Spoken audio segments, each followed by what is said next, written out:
Hi, everybody. I'm Jennifer. I'm a compulsive overeater. Victor and Stephanie, it's wonderful to see you. I didn't know where this meeting originated out of, and I'm just so grateful to be here. And Efenwa, thank you for asking me to speak. My speaking, yeah, I did start speaking then. My abstinent date is February 26, 1985. And I keep coming. I just keep coming. I keep showing up. And I'm just enormously grateful for the gift of desperation because I had to have that to get here. It was all new language to me. I hadn't been in any 12-step. I hadn't been with any spiritual people. It was all new information. And somebody said, I don't know how I didn't miss the bus the other day. And that's how I feel about this. Like, I think for me, it was one chance in a million. I feel like I won the lottery. And I mean, one wrong move and I would have missed the information, and I just feel like I was put on the right path. I stayed on the path, and it continues to affirm to me that it was the path well chosen. And I weigh and measure 3 meals a day off the gray sheet, commit them to my sponsor, and I don't eat in between no matter what. And I am dumb around food. I don't get smart around food. I don't educate myself around food. The fact that calories went away the first day I got here was miraculous because I had lived a life of exactness, counting calories and trying to keep to the minimum.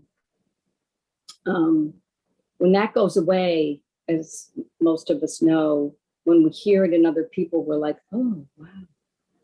People still do that. They still count calories. It's amazing. It's amazing when you come here and you surrender, and that larger than life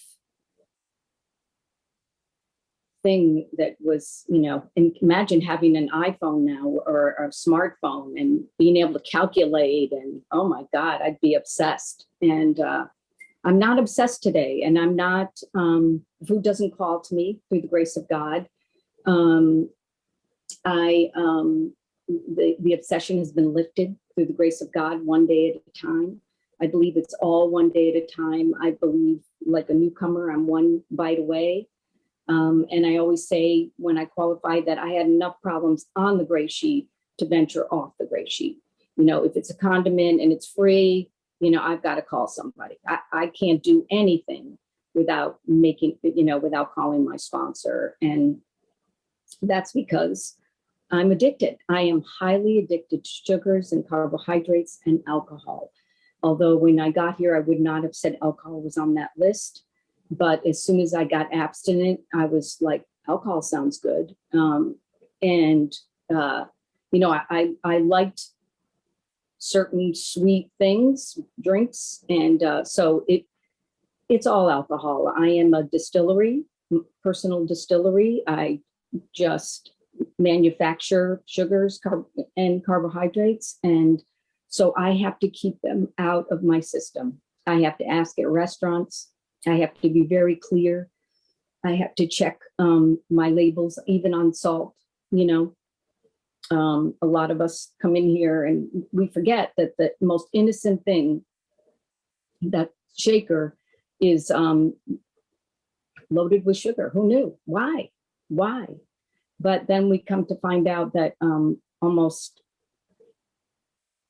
everything is coated with that because it keeps us coming back for more. And I know I did. I just kept coming back for more of that stuff. And if it wasn't, the miraculous piece of this is that there were very few people back in 1985 in New York City that were doing this. And the fact that one of them was my roommate really made it more miraculous. But like I said, it would have been easy to say, she's weird, that's weird, I'll be fine. And I did all that, and I still got abstinent, And so that's that blows me away that I had all the misgivings about this program. I was tortured by what it looked like, how it appeared. My roommate did it, in front of people. She did it in front of people. Yeah, she was that girl. And now I do it in front of people. And I'm not ashamed. In fact, it's become something much better. It's a superpower. It's like, this is what I do to be part of the world. This is what I do to be part of the group. This is what I do so that I can be right size. I just want to be right size. Listen, I've had enough. My ego has tested the gray sheet limits so often, and thank God that people called me on it. And I became very aware very quickly that my ego will take me out before anything, and like my wedding, right? I'm just so grateful that my ego was in place by that time. And I said, I don't want that carbohydrate in the middle here. It's not part of the celebration. It can go back there. And I remember somebody ran up to me while I was getting married 35 years ago and said, they're cutting it. They're cutting it. And I was like, just tell them to keep cutting. I'm out here dancing. So, everything will be fine. And, all my birthdays, it's just not part of the celebration, and it's okay. It's okay. And, I live a life that is free of, certainly my husband has his stuff. And that's the beauty of Gray Sheet, is that I can be in a house with things we avoid and not be tormented. Because let me tell you, when I was out there dieting, a head of grass, whatever, could be in the fridge, and I would have something that I could pour on it and it would be, down in a minute. It doesn't matter. My roommates at college, we stopped buying stuff because someone was eating everything. And they started buying ingredients. And I would whip those ingredients up after everybody went to bed. And, where are the ingredients? Today, nobody's looking to me if something's missing. How beautiful is that? And all around me, I have a family. There's 3 members of my family that do this. So it's just part of the air we breathe. It's part of life. And, when I tell my mom, I just celebrated 36 years, she's like, I can't. It is celebrated in our family. It is acknowledged. It is not something that anybody is embarrassed of. It is like, whoa, and there are plenty of people. I got on the phone with a family member the other day, and she's like, I have to lose 10 pounds. And I was like, oh, okay, cool. I don't go into anything. I don't want to know how you do it. I don't want to talk about it, because through the grace of God, that is not in my repertoire. I don't have to talk about those things. And I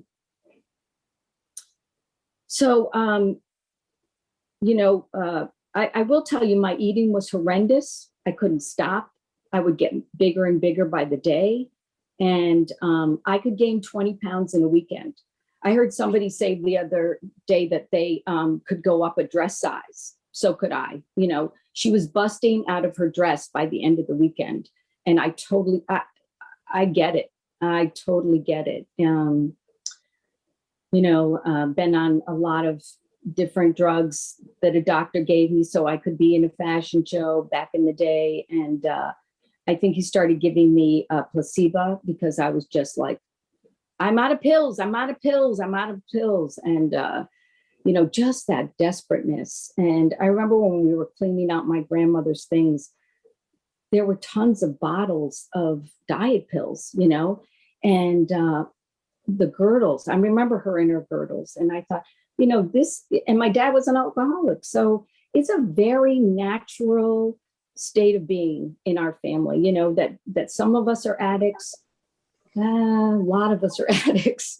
That's 10. You have 5 more. Thank you, Nan. And, you know, I have no problems with talking about my emotional well-being, my mental well-being, my physical well-being, because those are the things we grew up with here. And thank God, it's just not a secret. You know, I am, if I'm off this gray sheet, I am not mentally well. I'm not well. I am not well. And mental illness will travel with me as far as I will go. And even when I got abstinent, you know, I have to go to therapy. I had to work the steps, a lot of things to be mentally stable in this world. You know, I can look at the news and get depressed. So I have to find things that make me feel good and maybe not turn on the news. You know, all of these things that I do today are to ensure that I'm abstinent, that I do good in this world. Because I think eventually for me, what the big book and what the 12 steps are about is being a better human. And, you know, I aspire to being a better human every day. I do, you know, it's funny, I don't do a formal 10th step, but that 10th step travel, I open my mouth and I'm on the 10th step, you know. I asked God for the words here today. I do everything with guidance, you know, just guide me, show me what you need me to share, show me what these people may or may not need. And if you're struggling, it can be part of it, but it also can stop too. It can be, I came here, I'm not at all perfect, but remember, I lived with someone. So I thought, well, I got to stay abstinent. She's going to tell everyone, 4 people, right? And, you know, I still had a lot of good girl issues, you know, and I was like, but I do remember the day that something was delivered, you know, a food was delivered and it had stuff all over the top of it. And I looked at her and I said, I asked,